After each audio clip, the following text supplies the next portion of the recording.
2025 সালের শেষের দিকে নির্বাচন অনুষ্ঠান হয়তো সম্ভব হবে।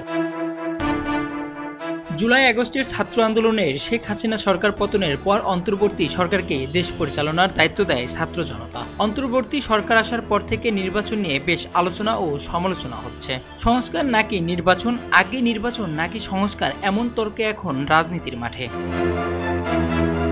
নির্বাচনের দিনক্ষণ নিয়েও চলছে নানান চর্চা। প্রধান উপদেষ্টা ডক্টর মোহাম্মদ ইউনূসের সম্প্রতি জাতির উদ্দেশ্যে দেওয়া ভাষণে নির্বাচনের সময় নিয়ে একটি ধারণা দিলেও তাতে সন্তুষ্ট হয়নি দেশের প্রধান রাজনৈতিক দলগুলো। কারণ নির্বাচন কবে হতে পারে তা নিয়েও দলগুলোর সঙ্গে কোনো আলোচনা করেনি সরকার। বিএনপি এবং অন্যান্য দল বলছে নির্বাচন নিয়ে স্পষ্ট বক্তব্য না দেওয়ায় সরকারের সঙ্গে তাদের দূরত্ব তৈরি হচ্ছে।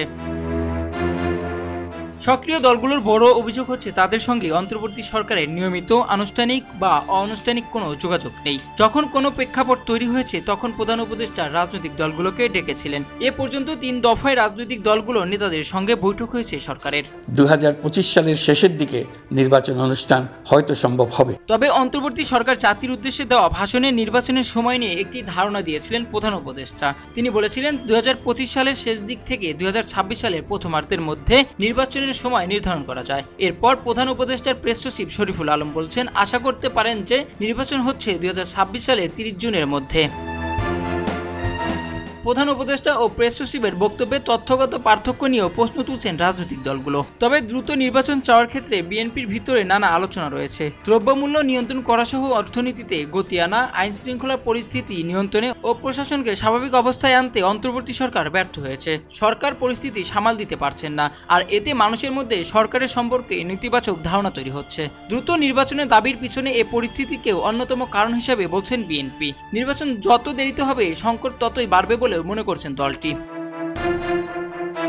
এদিকে ইসলামী দলগুলোর মধ্যে ইসলামী আন্দোলন বাংলাদেশের প্রয়োজনীয় সংস্কার শেষ করে নির্বাচন চায়। দলটির জ্যেষ্ঠ যুগ্ম মহাসচিব গাজী আতাউর রহমান বলছেন, সংস্কার না করে যেনতেনভাবে নির্বাচন করা হলে গ্রহণযোগ্যতার প্রশ্ন উঠতে পারে। বিএনপির সঙ্গে অনেক আগে থেকে আন্দোলনে থাকা গণ অধিকার পরিষদেরও এক অংশ বিএনপির দ্রুত নির্বাচনের দাবির সঙ্গে একমত নয়। দলটির সভাপতি নুরুল হক তিনিও সংস্কার শেষ করার পর নির্বাচন করা হবে বলে মনে করছেন।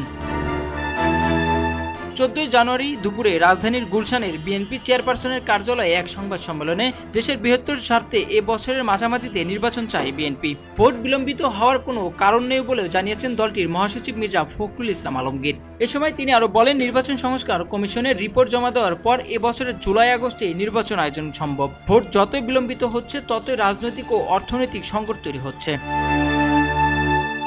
জাতীয় নির্বাচনের আগে স্থানীয় নির্বাচন প্রশ্নই আসে না। তড়িঘড়ি করে ফ্যাসিবাদের বিচার হলে তা প্রশ্নবিদ্ধ হবে। যে বিচার শুরু হয়েছে তা অব্যাহত থাকবে বলেও জানিয়েছে মির্জা ফখরুল ইসলাম আলমগীর। বিএনপি এবছরের মাঝামাঝি সময়ে ভোট আয়োজন করার দাবি জানালেও নির্বাচন কমিশন সচিবালয় বলছে ভিন্ন কথা।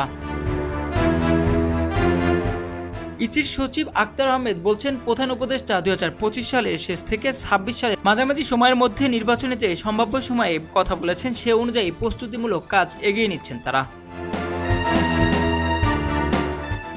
খবরের কাগজ, নিখাত, নির্ভীক, নিরপেক্ষ।